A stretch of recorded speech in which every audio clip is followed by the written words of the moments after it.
आज भी सोए हुए हैं, जो कि 2-2, 3-3 हजार यहाँ लोग हैं, वो विधायक बन रहे हैं, 40 हजार वाले गुलामी कर रहे हैं उनकी।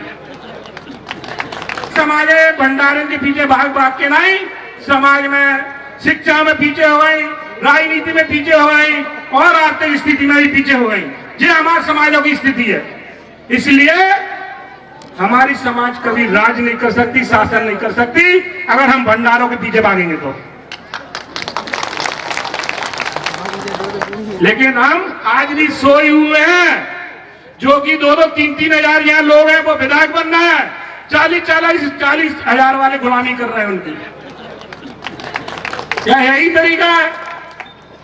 जाग जाओ, नहीं जागे तो तुमने तो सब बट्टादार कर ही दिया और तुम्हारी आने वाली पीढ़ी को गुलाम बना के जा रहे हो आप लोग। मैं कहना चाह रहा हूं, जाग जाओ मेरे साथियों, नहीं तो तुम्हारी जो बचा है ना थोड़े बहुत, वैसे तो तुमने सब भंडारण में, प्रोग्रामों में जमीन जायदाद बेच दी। आज जो जमीनों का मालिक था वो उस जमीन पे बटाई कर रहा है या मजूरी कर रहा है। आपको कितनी जमीनें बची है? एक बात बताऊं मैं, अगर आप भागवत कथा चाहे रामायण करो, चाहे भागवत करो, चाहे हमारे बुजुर्ग की तेरहवीं करो, अगर कर्जा लेकर जमीन बेचकर करोगे उनकी आत्मा खुश नहीं होगी और भगवान को भी मंजूर नहीं है। मैं कहना चाहता हूं,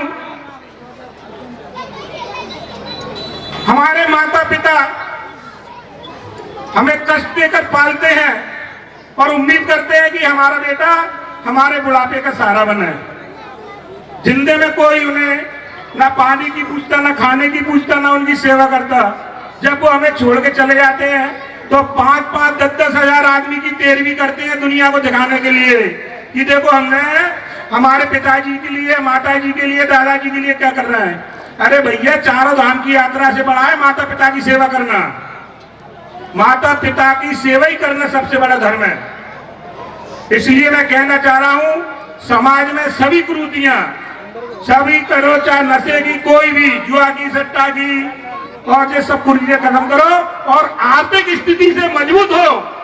अगर परिवार में आर्थिक स्थिति मजबूती है आपकी तो कभी विवाद नहीं होगा, कभी विवाद नहीं होगा, परिवार में प्रेम बना रहेगा। और जब परिवार में कर्जा होता है, भाई भाई से लड़ता है, सास बहू से लड़ती है, बाप बेटा से लड़ता है और परिवार की मुखिया की उम्र ऑटोमेटिक कम हो जाती है कर्जा के कारण, और वो चिंता में कमजोर हो जाता है और चिंता से बिंदी हटती है तो चिता बन जाती है। मैं मेरे सर्व समाज से सभी साथियों से कहना चाह रहा हूं कि समय निकल चुका है, अब आगे द्वारा हमें इतिहास बनाना है। हमें महापुरुषों ने जो इतिहास बनाया है उसको फिर दोहराना है। संगठन बना के रहो और कर्जा लेना है ना आपको, शिक्षा के लिए लो, व्यापार के लिए लो और राजनीति में भाग लो। कभी मात नहीं खाओगे आप। दूसरों के तलवे चाटने बंद कर दो। मुझे मालूम है कि प्रोग्राम होते हैं, आयोजन होते हैं तो भीड़ बहुत हो जाती है।